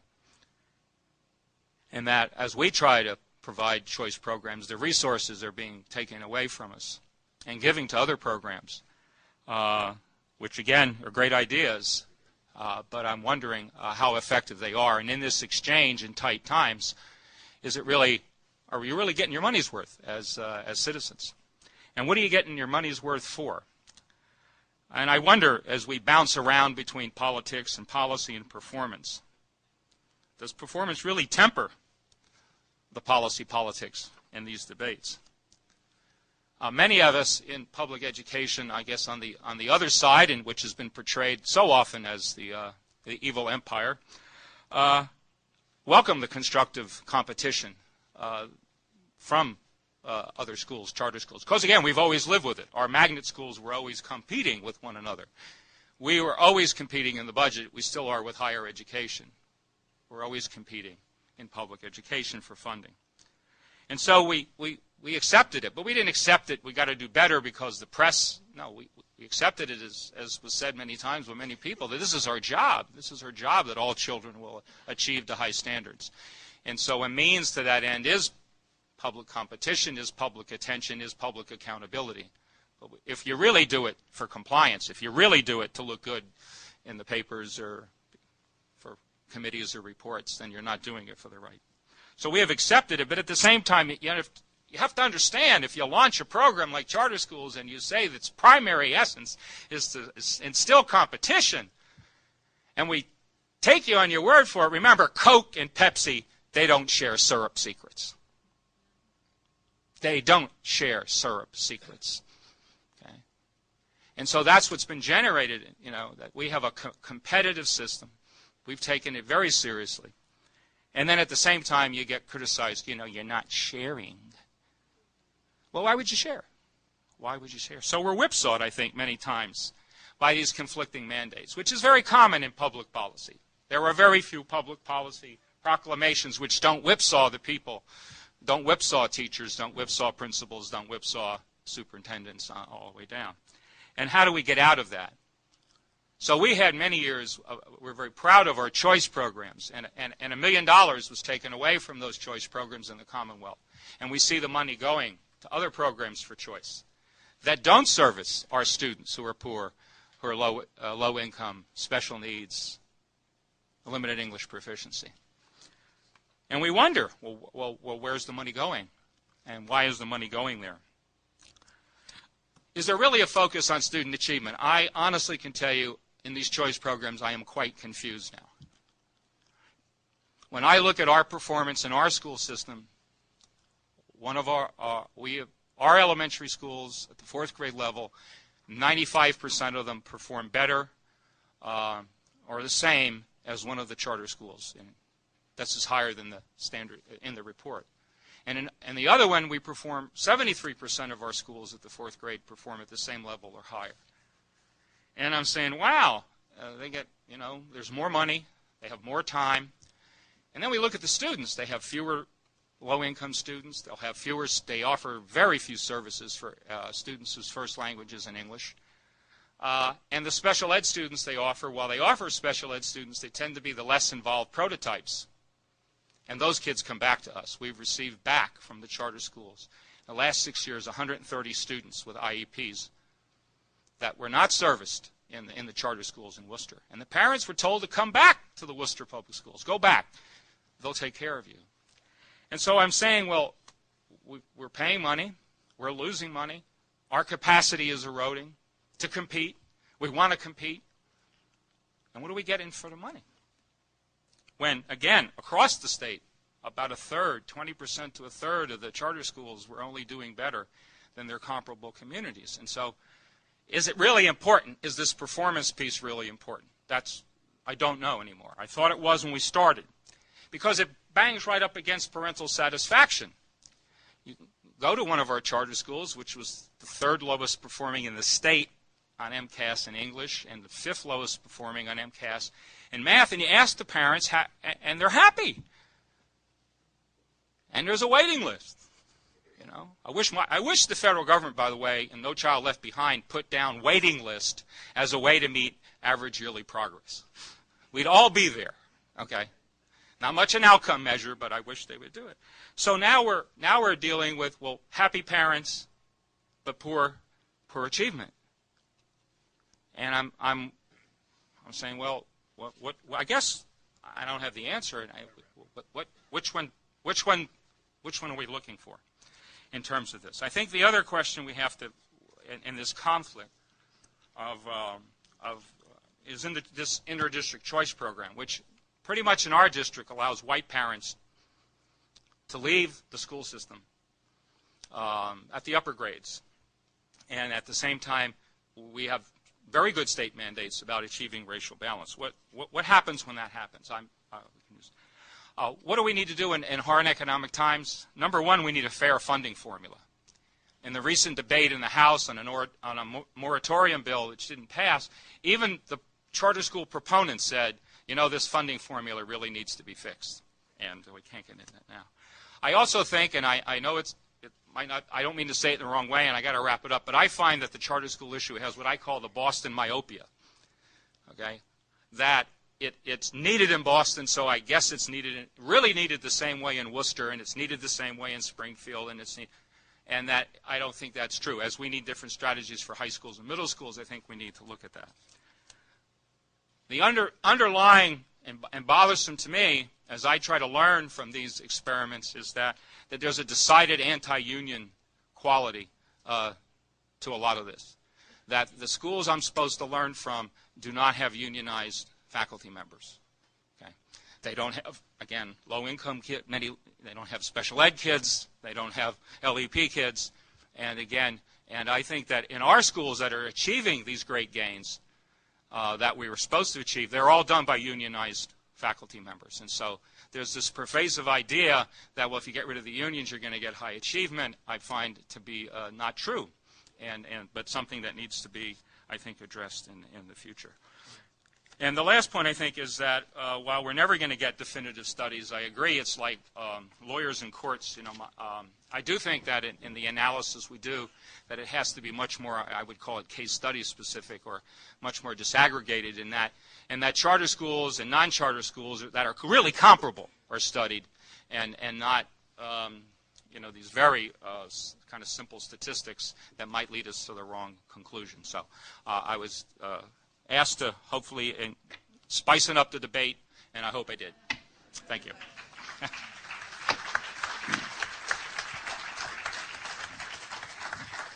Thank you, Jim, and to all of our panelists. We've got a short amount of time left, so I want to move quickly to the panel and raise a couple of questions and ask for brief responses. The first thing I want to tee up is this whole notion of policy challenges. We're thinking about a policy agenda as we move forward here, particularly in the Commonwealth of Massachusetts, but to Howard, I put this in national terms. What are the policy goals that we now ought to be striving for? Specifically, what policies would you enact, or what do you see as the most promising set of policies to expand school choice in a way that works for kids generally, both in the nation and here in Massachusetts? Howard, do you want to take a sort of national level shot at that? Real quickly, I know that people are aware of like John Whitty, people who have followed the voucher debate because he did the studies in Milwaukee, but he also did a book. And what he really called for, and a number of people actually called for, is that larger programs that would allow people to do more research, because the programs right now tend to be, at least the voucher programs, tend to be relatively small. The other problem I think that we have is, unfortunately, because, and it will not change, I agree with Jim on this, unfortunately because it goes through the political process, that really by the time you get through with the political process, there are so many restrictions and other kinds of things put on these programs that really you're looking at programs that are not, I don't want to say pure programs, but they're not what they could be because of all the different compromises that have to be made to even get them passed through the legislatures. And so what I would really say from a policy standpoint, Paul, is to really see a program that is set up in a way that it's not restricted or burdened down to the point that it makes it almost unworkable. Things like caps and a lot of other things that are put on are political compromises that ultimately weaken these programs. I think the trade-off, and this is where I actually agree with Jim on this, I think the trade-off is to have very clear accountability measures. I tend to favor longitudinal studies that allow for value-added assessments as a part of it, and I tend to favor assessments that get at more than just standardized test scores. Okay. Howard, just while I have you, it's a different subject, and I'm going to come back to the policy question with the other panelists, but just while I have you, this point that Jim raised about parental satisfaction versus student achievement. And as we assess and evaluate whether or not these choice experiments are successful, which should we be placing a higher priority on? The interesting thing is that parents choose schools for a whole lot of different reasons than those of us who are researching schools. I mean, people look at it, is it small, is it safe, is it near my house? I mean, for example, when I was superintendent, we had the Dahmer incident happen, you know, and so all of a sudden there were parents who wanted their children to be bused, not because they loved the bus, because they were afraid to have their kids walk a few blocks to a school. So for them, it didn't matter whether the school was a great school or not. They simply wanted to have kids on a bus for safety reasons. Mm-hmm. And the other thing that I think has been proven, and I think has been consistent, is that most parents like their school. Even when it ain't working, but if you ask them about other people's school, they'll tell you it's the worst place in the world. And so I'd have to ask you all as researchers how you deal with that phenomenon, because at least from my understanding, that's been consistent for a long time. Okay, let me come back to the policy question and ask you, Jim, because you work in the policy realm in Massachusetts. What do you think are the big challenges, and what would you do to advance this agenda from a policy standpoint? Well, I guess there are probably two ways to go at it. I think in the current climate, frankly, we're in more of a defensive mode here than one that's trying to advance the agenda. I think what we're facing is a number of efforts on a variety of fronts to scale back the initiatives that have already been put in place. And so I think our first challenge is to ensure that we don't lose the momentum that we've generated to date. And whether that's with regard to charter school caps or other aspects of the charter school program or other choice programs in the state, I think defending the beachhead that we've already established is the first objective. Going beyond that, I think there are two areas that I'd note. One is, which is in some ways aligned with what Jim has been saying here, is that I think the next frontier, if that's the right word, for restructuring of public education, in particular restructuring using things like choice and charter schools and other mechanisms, but not limited to those, is in places where there is manifest underperformance on the part of a particular school or district. I think what we've been talking about here largely are tools to improve academic achievement, tools to raise student performance, and concentrating those efforts in places that need it most certainly makes a lot of sense, not only in terms of the utilization of scarce resources, but also in terms of trying to overcome some of the roadblocks that have plagued charter schools and other choice efforts, such as the availability of school facilities, other sorts of financial and startup kinds of constraints. I think those things, in the context of trying to address in a more focused way at a state level the weaknesses of individual schools and districts, is a great opportunity that we need to start paying attention to. The second thing is I think we need to continue to have a dialogue here and move the policy process forward, and I think it'll be in baby steps around other choice mechanisms, including vouchers, in particular the sort of means-tested kinds of voucher programs that Howard has been participating in and advocating for a long time. So I think those two things are areas where we need to make some progress. Okay. Last one on the policy question. Jim, what would you tee up as your top two priorities in terms, if you could make policy changes in Massachusetts? I think very practically, as I mentioned, is the funding formula. It really has to be looked at that the way that it has to be more comparable. If you have an elementary charter school, you should get an elementary rate. And I would also advocate for a base rate, and then if charter schools do more special ed students, then they would get more money. But the way the funding right now is that it really isn't. It just isn't a fair funding formula. The second thing I think is, again, the targeting. We tried to start in our district a Horace Mann charter school because we really had a problem, and we found a great model in the Boston Public Schools, a non-charter school, the Mary Lyons School, for dealing with emotionally disturbed children, and we smacked right into another bureaucracy in terms of, but I think that we need it as a policy effort rather than letting 1,000 flowers bloom. And, you know, I just don't, I know the person might be here, and I'm not trying to be disrespectful, but I just, you know, to have a program in you know, about agriculture, you know, in this day and age, and make that a charter school when we're, so that, how do you get the charter schools lowering the gap between minority students as a real upfront thing? How do you find models that do better job with students whose first language is in English? How do charter schools help us learn better ways to deal with special ed kids? How do we do better job with dropouts as opposed to letting 1,000 flowers bloom in other communities? And people get a good idea, we just can't afford that. The kids can't afford it in the Commonwealth. So more targeting of these interventions than I think has been in the past.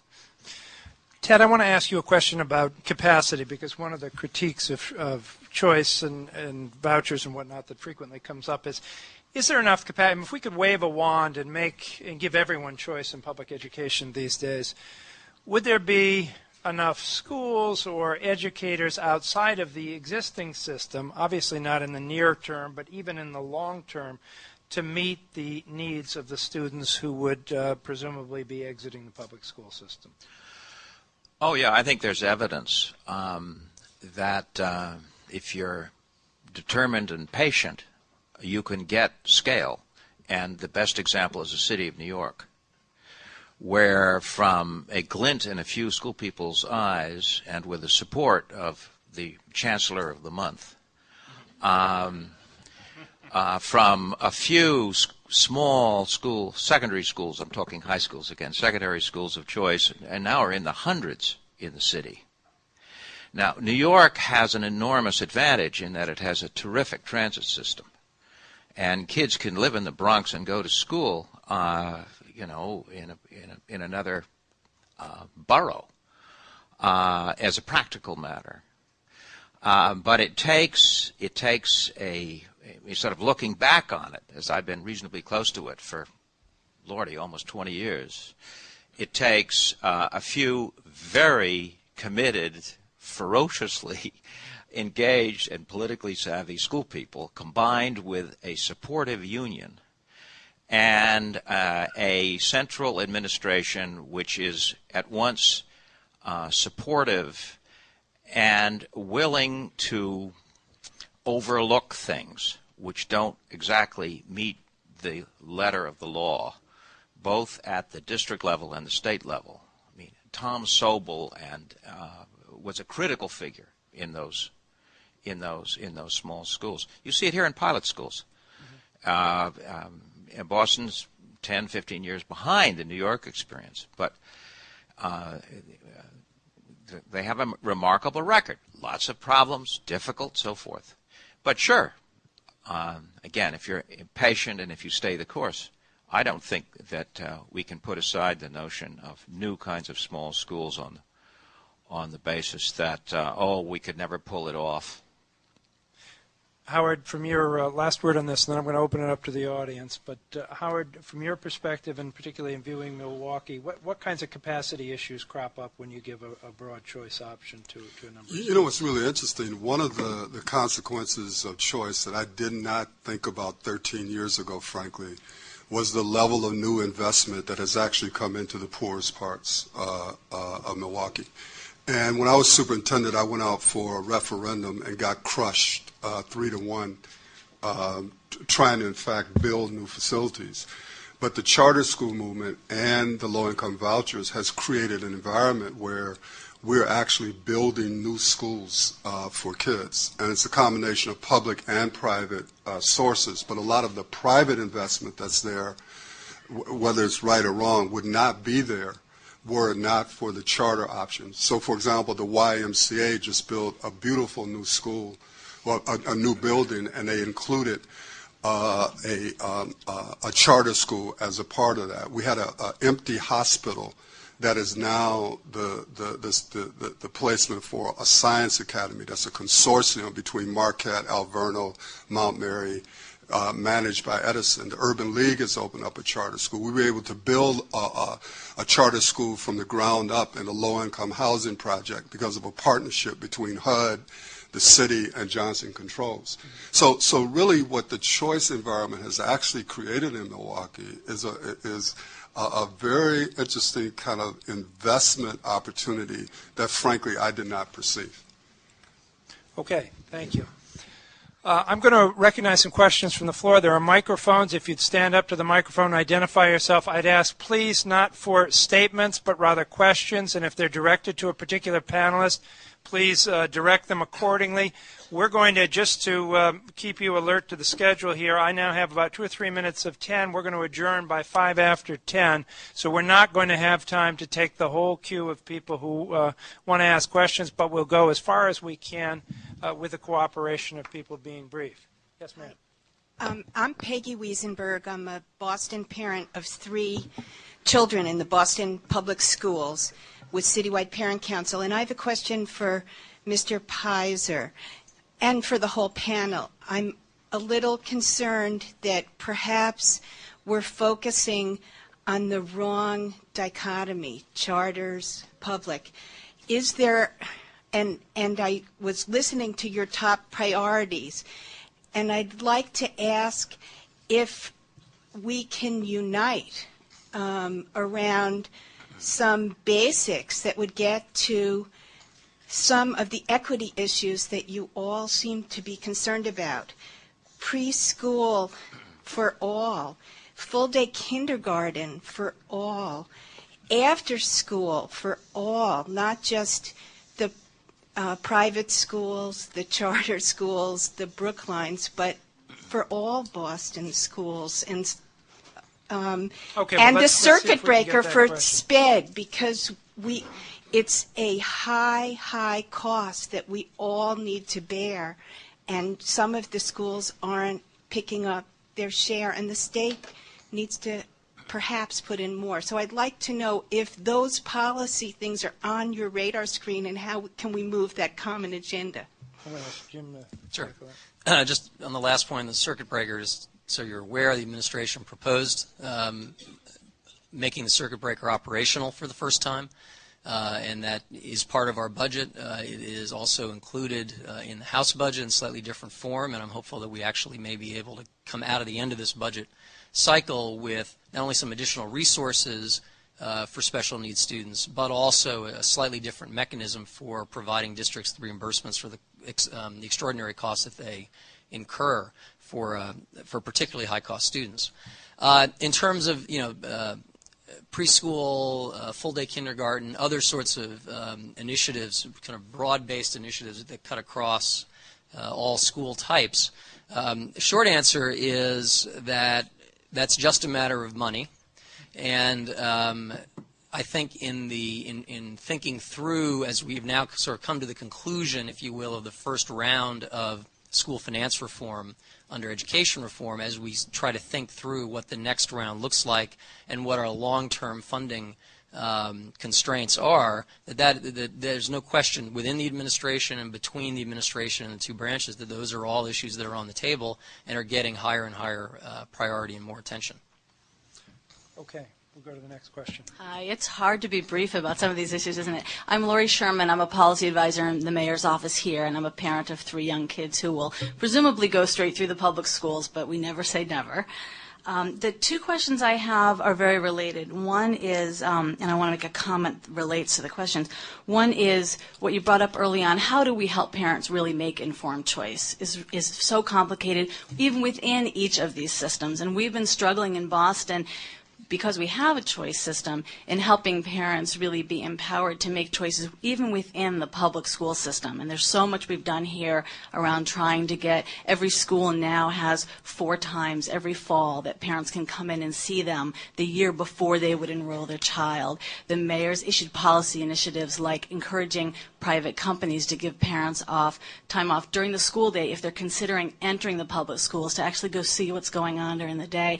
But we're up against so much. Let me stop you there, because that's an important question in terms of access and information. And Howard Fuller's had some experience with that in Milwaukee, and let's see if he can address that. Well, the brief answer is we still have not figured out. I mean, I don't know. We're doing a lot of different things. I mean, there's door-to-door stuff. I'll just give you a little bit, just real quickly, like on No Child Left Behind. Whether people like it or not, the fact of the matter is parents have options under No Child Left Behind. Our organization has undertaken, with a grant from the department, to try to inform parents. And we're doing everything that we can. We've set up hotlines. We're going door to door. We've gone on radio shows. We've done leaflets. All I can say is we just got to keep trying to figure out ways to talk with parents. And I don't know what else to say. I mean, we're trying everything that we know, and we're asking other people, do you know anything else that will work? And we're willing to try it. And we're making, I don't want to say it's not working, because we are having some success, but we're still not there yet. Katie, you had a comment. I think as we dialogue about how to not have this become divisive with charter versus private versus pilot versus public versus some of the issues Peggy was raising, I think for those of us who have any reservations about the issue of choice, because I really value what you've all said about the reasons you want to have choice, I think the two things that would bring us together would be to work together on how do we make sure that parents really take advantage and are making informed choices within all the systems, and how do we make sure that as we do have a time of shrinking resources and the current administration we unfortunately have on a national level, that we continue to do the things that we've seen are slowly improving all of our various systems. I'm so disheartened by what's happening with funding cuts. Sorry, we're going to have to go to another panelist here who had a comment on your last question. We're going to have to restrict you to one question. Thank you. I don't know the answer to the parental information question either, but I think to go back to one of the conclusions from our study where you see the large gap in Hispanic participation in a lot of these choice options, I think what that's telling us is that some of these informational barriers are particularly high for that community. Phil. Phil Vasey, Director of Educational Issues at the Mass Federation of Teachers and a 30-year teacher in Boston. The reauthorization of ESEA requires the disaggregation of data into subgroups. And as we know, that's going to produce some really shocking kinds of questions for districts to address. How do you see the disaggregation of data, particularly the achievement of low-income minority SPED students, affecting school choice, particularly the interdistrict or MEDCO? Thank you. Jim, I know you've thought a lot about the No Child Left Behind Act and its impact on your district. Why don't you start with this? Well, I think the first way is that the way that the data is being calculated is about as good as what Enron and Arthur Anderson cooked up. I sound like Simon Cowell now, don't I? But it's true. So we're going to get a lot of false stuff, and I think people again will run to the hills. The ones who are informed and will want to go to places. Sunday in the Boston Globe, a scathing article on Revere. Great place to live, but lousy MCAS scores. I mean, how tragic, And so again, we really expect. I'm very much worried about the morale of our teachers, who are working very, very hard and are making gains, but the medium is masking the message, and the way that the data is being collected, we believe it's sending a clear message that people want to destabilize the school system, and so that there will be more of a demand for other things. So I think you'll see people exercising those options more because they're dissatisfied. But from the perspective of the receiving districts, will they be as willing to receive these? No.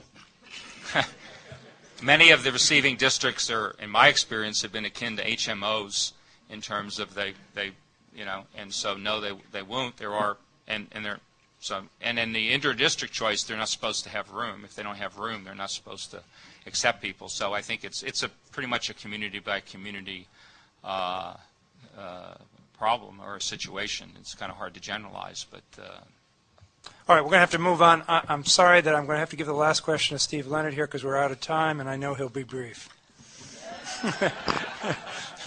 Not only will I be brief, I'm going to put it in the context of Mass Inc.'s philosophy and stick with the data, or ask the response to my question to be engaged with the data. Because I've got some concerns about the funding formula and the painting of charter schools as the enemy here. In the context of the state of Massachusetts, with 7% of the population now of color, and the dominant members of color living in Boston, Springfield, Worcester, and several other small places. In that context, when we talk about charter schools as a statistic, academic performance-wise, I would like anybody on the panel to tell me that when I look at the data presented in this study, that it does not say that Black, Hispanic, and poor students in charter schools across the state, especially in Boston, are closing the achievement gap far better than any other institution in the state of Massachusetts right now, because that's what the data says to me. And when we talk about the funding formula, anybody that is talking about anything less than, for at least that 7%, the funding formula is inadequate, then I have a dispute with that. Okay, thank you. Katie, I'm going to let you comment on that. The closing of the achievement gap is, I think, the most important policy question anybody's facing right now. Unfortunately, it's not one that we were able to get to with the actual data in this report, but it's certainly something that bears looking at in the future. Okay, unfortunately, we are out of time, and I want to ask you to join me in thanking all of our panelists.